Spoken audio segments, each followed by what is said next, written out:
думаю, всем пригодится в жизни. К нам сегодня приехали спикеры из Казани для проведения комплекса развивающих мероприятий для школьников и студентов «Конструктивный диалог».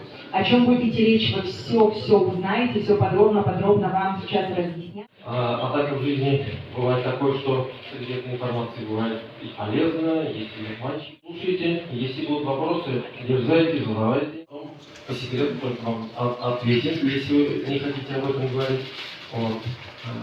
Ну и, конечно же, побеседовать с вами, как уже говорили ранее, все правильно сказали. Если у вас будут вопросы, пожалуйста, не стесняйтесь, поднимайте руку. Периодически я тоже вам буду задавать вопросы, тоже не стесняйтесь, будьте активными. Вы не имеют доступа к сети, либо не хотят иметь этот доступ, а остальные все люди, 89%, имеют ежедневный доступ в цифровое пространство. Еще немножко цифр.